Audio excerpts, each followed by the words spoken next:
What's going on, guys? It's fight season MMA, and today, big news. Jon Jones has returned to the testing pool officially. He has announced his retirement a little bit earlier during the summer. I don't exactly remember when it was, but Jon Jones vacated the UFC heavyweight title, allowing Tom Aspinall to become the heavyweight champion.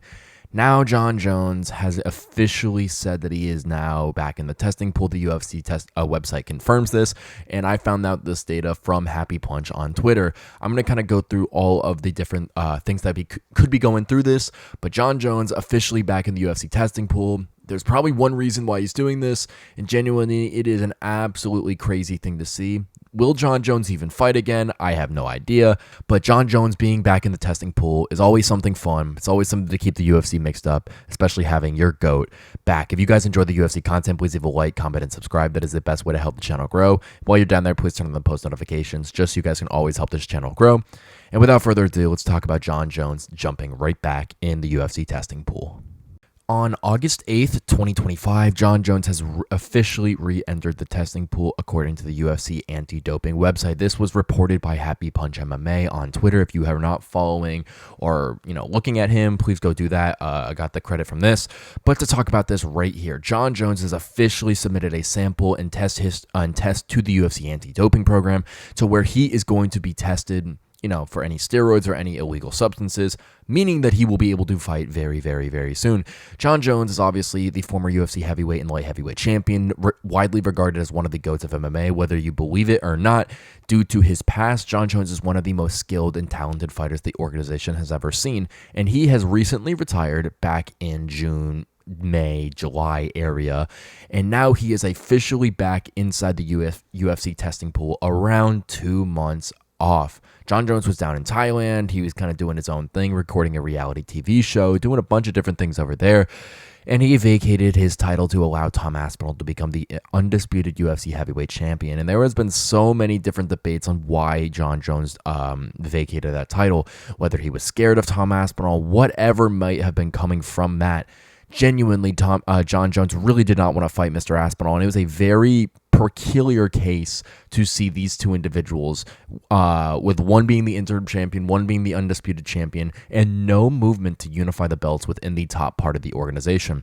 Jon Jones, though, is back, and I'm assuming that is for one reason, and that is not to fight Mr. Tom Aspinall, unless it's on Wonder stipulation, which is going to go down on July 4th, 2026, and Washington, D.C. at the White House. Jon Jones is already saying to himself that he is going to start getting into the pool, testing for whoever is going to be the UFC heavyweight champion, and fight them at the UFC White House card. And I do believe that is the reason that Jon Jones is back in the pool. Makes sense to me. Jon Jones is one of the biggest stars in the sport, does have a relationship with Donald Trump. I do think that would be an incredible fight to have, Jon Jones versus anyone in the heavyweight division for the heavyweight title. The only problem is Dana White has already come out and said that Jon Jones will not be headlining that card for multiple different reasons. One, Jon Jones' kind of stint with Tom Aspinall really hampered his relationship with the company. I definitely think that Dana White had that fight put together. He said he had that fight put together. He was expecting that fight to go together until Jon Jones withdrew from that fight with Tom Aspinall to go out and retire. All the reports said that they offered him $30+ million or anything that he wanted to fight Tom Aspinall. And the regards to getting the money was not as important as retiring for him and avoiding to fight Tom Aspinall. And I think that was the biggest thing that Dana White saw in Jon Jones. The other really substantial thing is that Dana White said that we cannot rely on Jon Jones anymore. And what he's pretty much just saying is this, is we look at that UFC 295 card. I know he got hurt, but still he pulled out of that fight. Jon Jones has only been wanting to fight Stipe Miocic at Madison Square Garden, which I understand. If it's going to be your last fight, you should be able to do that. But if you're going to look into a company that is still moving forward, still trying to generate revenue and a bunch of different other stuff, Jon Jones is holding them back to a certain degree. He's not wanting to fight on their terms. He only wants to do their thing, and the UFC strategically plans out events all the way in advance. We know UFC 319, which is going to be Dricus versus Hamza. We know UFC 320, which is going to be Pereira versus Makhachev Ankalaev. 21, Aspinall versus Gon. 22 isn't announced, but it's probably going to be Jack Della Maddalena versus Islam Makhachev.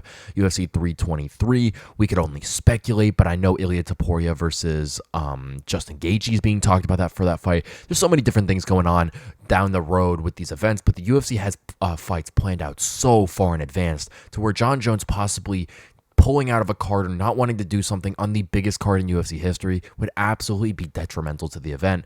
Now, who do I think he would fight? I do think it would be Tom Aspinall on this thing, unless if he wants to get a super fight against Alex Pereira. I do think that the Aspinall fight makes the most sense. First off, the history, the American versus British kind of thing for America, which is, defeating from the British for American independence 250 years ago. But I do think the main thing is Jon Jones is going to want to fight for the title, and Tom Aspinall is not going to lose that belt. There's no really person inside that heavyweight division that's going to be able to beat him. He's going to submit Gon. He's going to submit Volkov. He's going to knock out Pavlovich.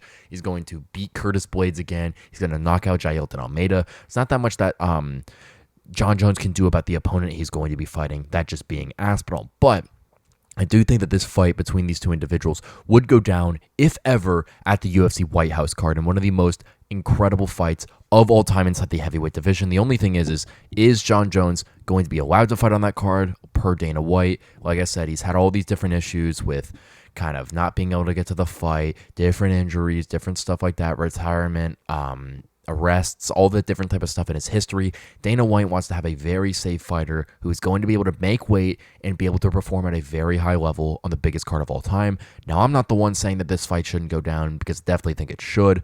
But Jon Jones versus Tom Aspinall would be in some jeopardy, just knowing that Jones's career and history as a UFC fighter, it's very difficult to actually get into the octagon. Look at someone like Cody Garbrandt. Really hard for him to get into the octagon. He's only fought, a handful of times in the past couple of years, withdrawn from a lot of fights due to health complications. Jon Jones is kind of the same way.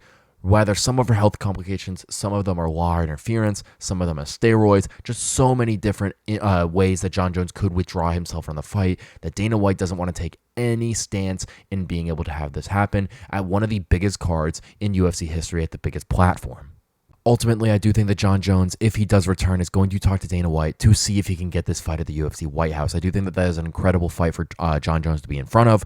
I don't think his history helps with that one, but I do think he's one of the best MMA fighters of all time, and I do think a fight with Tom Aspinall would make the most sense. Thank you guys so much for watching this episode of Fight Season MMA, and please let me know what you think down below in the comment section about Jon Jones returning to the UFC testing pool and what could be next for him. Jon Jones is going to be looking at one thing, and that is going to be regaining the UFC heavyweight title.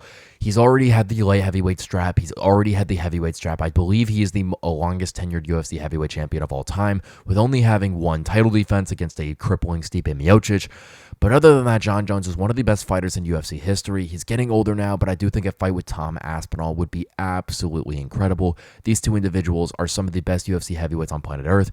Even though Jon Jones is a little bit older and Aspinall's in his prime, this would be a prime fight to put at the main event of the UFC White House card. I just don't know if Dana White is going to allow Jon Jones to have such a big opportunity that is going to be put on a risk due to Jon Jones' lack of ability to make it towards the UFC octagon. Thank you guys so much for watching this episode of Fight Season MMA. If you have any other info, comments about Jon Jones returning to the testing pool, or anything else you guys want to drop in the comment section, please do so. I'll be replying to comments as much as I possibly can. Thank you guys so much for watching, and I will catch you guys very soon with more UFC content and news.